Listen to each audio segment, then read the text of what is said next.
I'm Lucy from Book Hacks, and I'm here today to review two great new contemporary releases, A Place for Us and Us Against You.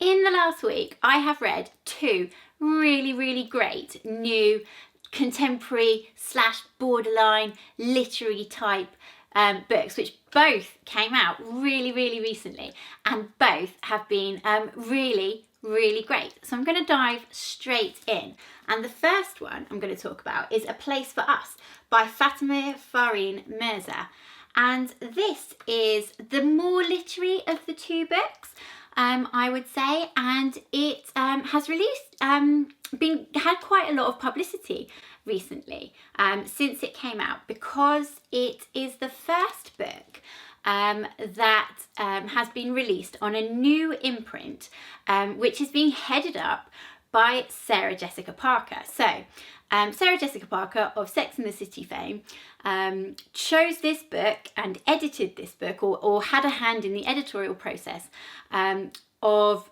this debut author's new release.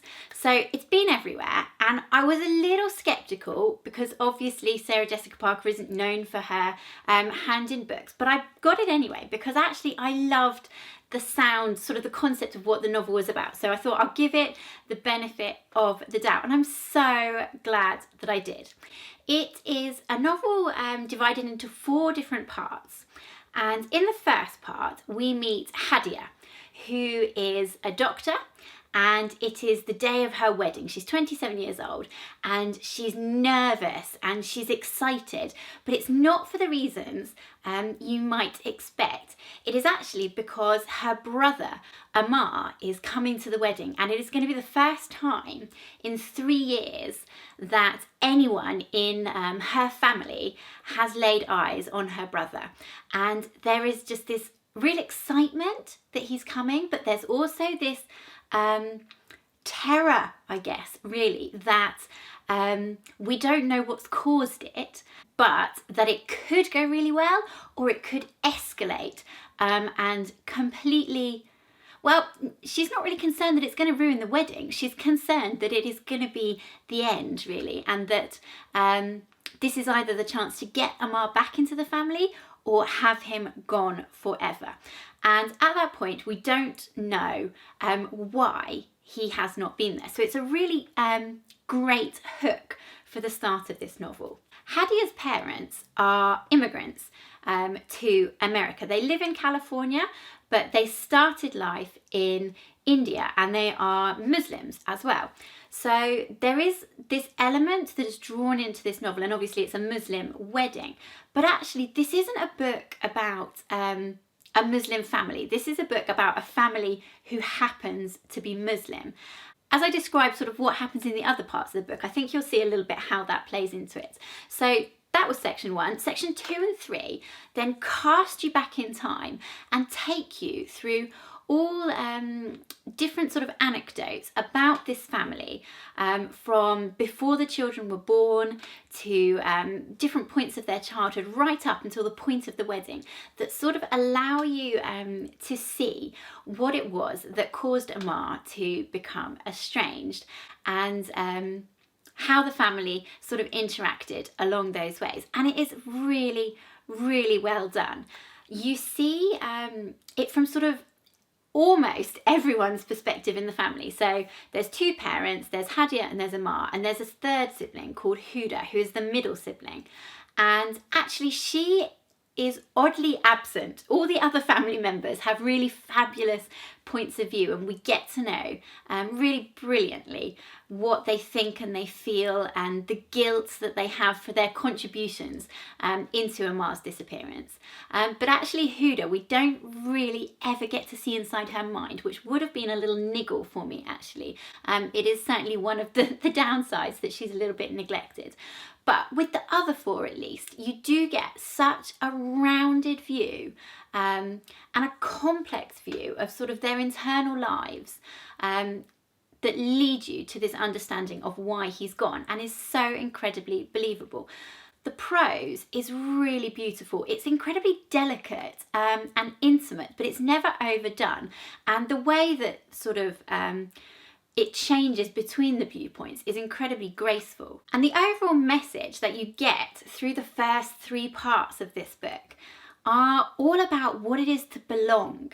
So to a degree, you have sort of this immigrant family and their first generation children, their second generation children, trying to integrate into American culture and find their place there in sort of a post 9/11 society, when they're sort of a bit scared of letting go of their roots and what might happen if they sort of get too far from what they know, but also at the same time, you know, wanting to contribute and wanting to be a part. And it's particularly a conflict for the children, as you'd imagine, because they go to American high schools and they have American friends, and their strict sort of parents' upbringing, which they're trying to pass down, and to a degree as well, the religion, although the religion sort of is lightly done actually in here. If you're not into reading about religion, you won't be sort of overawed by it in this book.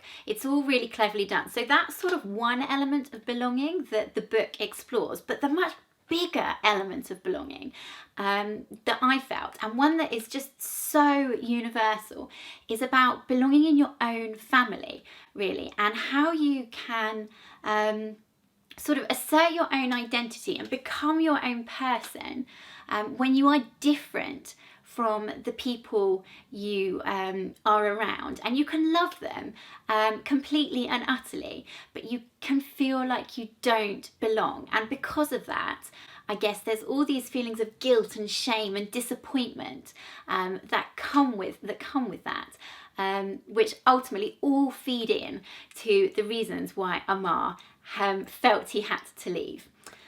The 4th section of the book takes a slightly different turn, because we've seen sort of this tyrannical father built up through the earlier parts of the book, and particularly his children, the conflicts between him and his children play a huge role. And then in the 4th part of the book, you actually get to see his perspective in real depth for the first time. And it's sort of kind of an awakening, really, because you realise that he's not always the tyrant that he was made out to be, which I guess is just, you know, a message about all of us, really. The complexities of, you know, people aren't what they always seem, and particularly the view of children, I guess, that they have of their parents isn't always accurate.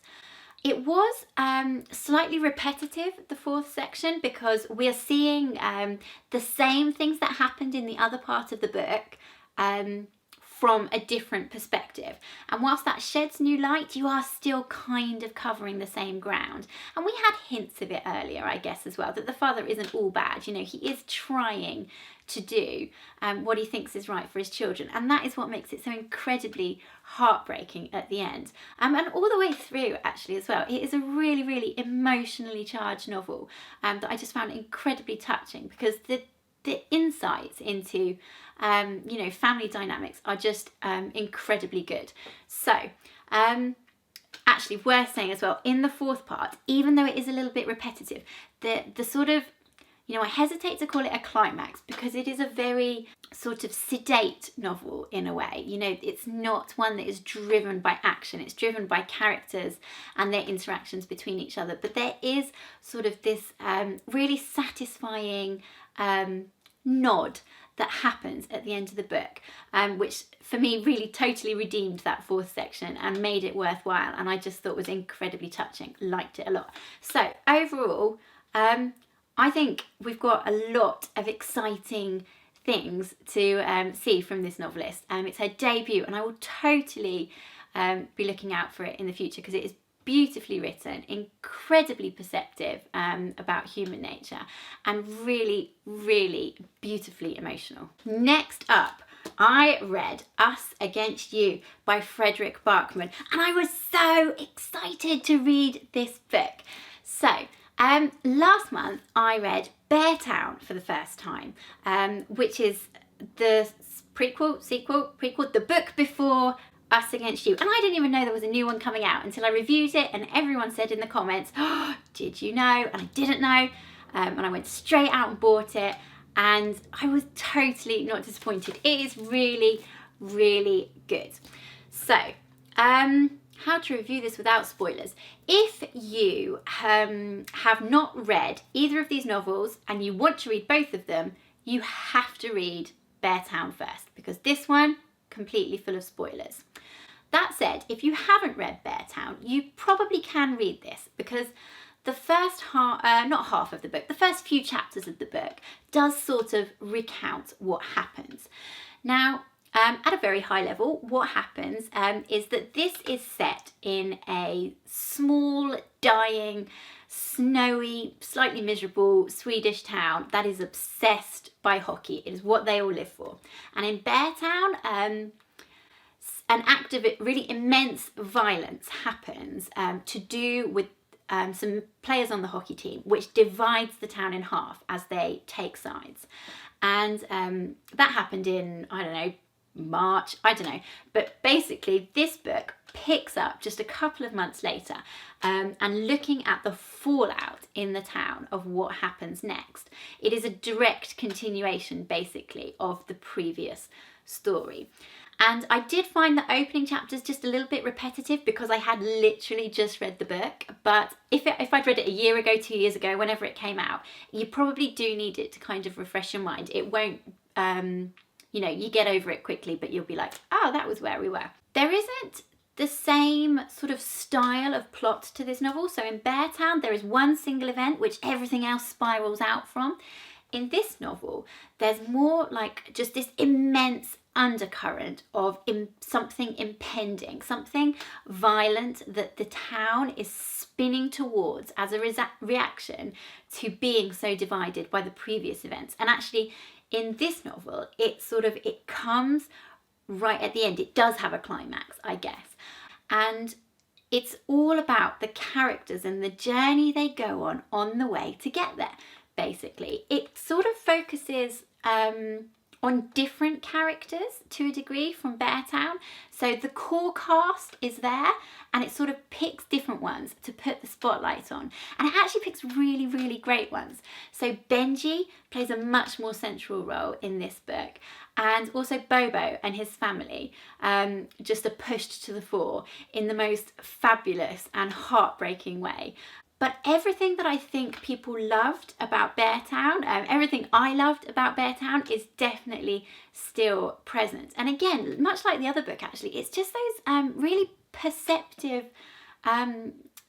observations about human nature and about what drives people, what motivates people, and how so often what you say is not the full picture of what you're thinking and what you believe and what you want to say and what you want to do and what you want to achieve, and you just can't quite force your body and your mind and your words to take you there. And it is truly, truly heartbreaking. The themes are the same, that life is complicated and nobody is all good and all bad, and it brings in actually a lot more politics, I think, than Beartown. And I don't mean like, politics between people. I mean like actual politician type politics. Not an enormous amount, but there is more of that in this book.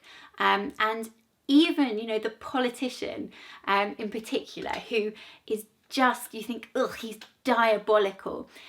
There are these really touching details that come out about him that make him human, like, how he rings his nephew every single night to read him a bedtime story, and all these just little details which make people human.